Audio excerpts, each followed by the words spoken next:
Palak paneer. Guys, we're going to cook palak paneer. Indian food pa rin, guys. So, kinakailangan natin ng spinach. So, magpapakulo po tayo ng tubig. Nilagyan ko na po siya ng salt. Pakukuluan natin hanggang kumulo. At sasalang natin ang ating spinach. We have washed spinach.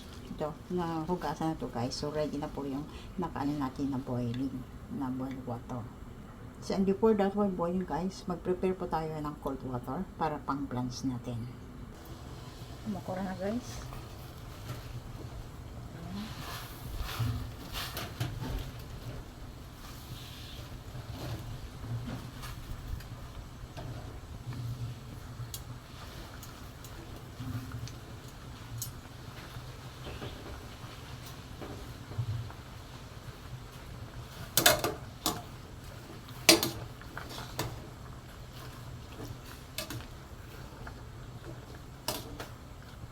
So, i-blanch natin, guys.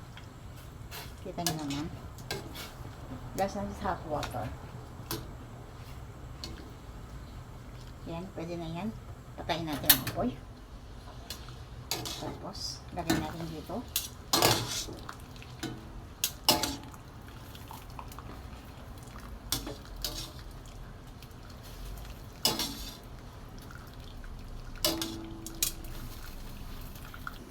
So, i-blanch natin yung hot water. Meron na tayo dito chilled water or ice cold.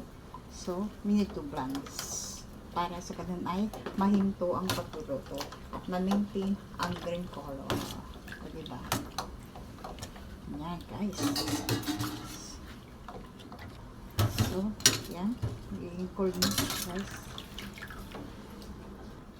Pigain natin ng konti.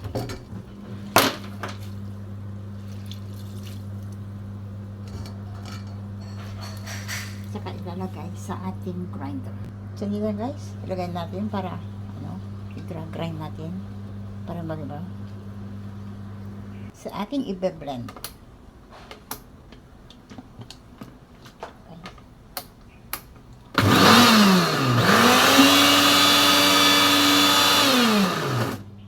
Magdadagdag tayo ng tubig.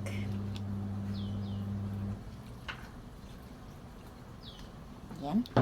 Tapos tatakpan at i-grind natin. Ano ba, guys?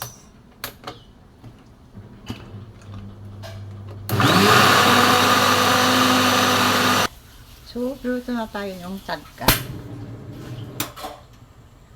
Yung, guys. Painitin natin ito siguro din mainit bago natin yan. So, gawin tayo ng butter or ghee. Pero wala akong ghee kaya butter po ang gagamitin natin.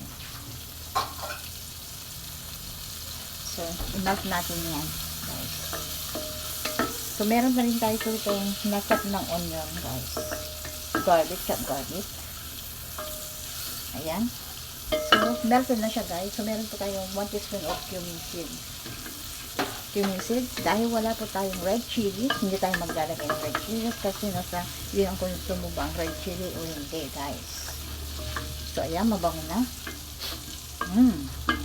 Mabago lang amoy. So, pwede natin ilagay ang ating chopped red onion. So, halo-halo lang natin siya. Malabas ang kanyang aroma, guys. Yan. Malabas ang kanyang aroma. So, habang hinahaluan natin, pwede natin maglagay ng salt para mas madaling maluto ang ating onion. Red onion, guys. Yan.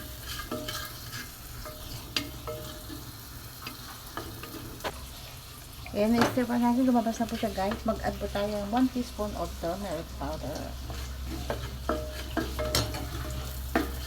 Pagkatapos natin malagyan ng turmeric powder, lagyan na natin ang ating 1/4 tomato. Chopped tomato. Lutuin natin. Halo-haloin lang siya, guys.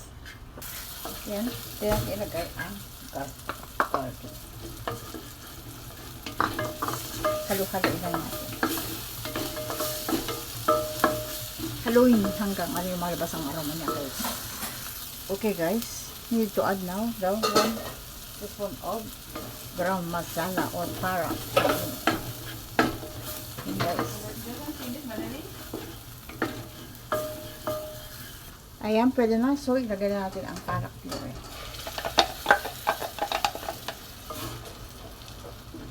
Ayan. So, magdagdag tayo ng konting ito.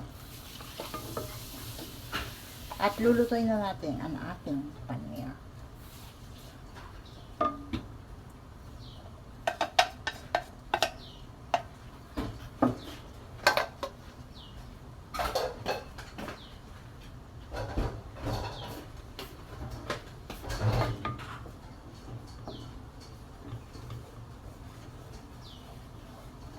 So, lulutuin lang natin ng ganyan.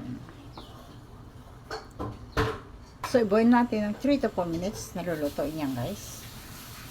Tapos, i-ready natin ang ating cheese na paneer. So, mag-add tayo ng cheese. Sa baboy. Kumukulong ano na yan. So, diba? Ayan.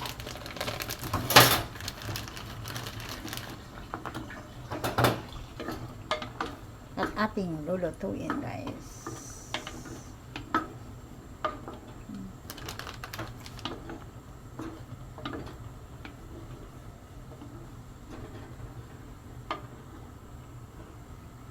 Ayan. Parang konti. Dagdagan ko ang cheese. Marami naman tayo dito. O, diba? Ayan.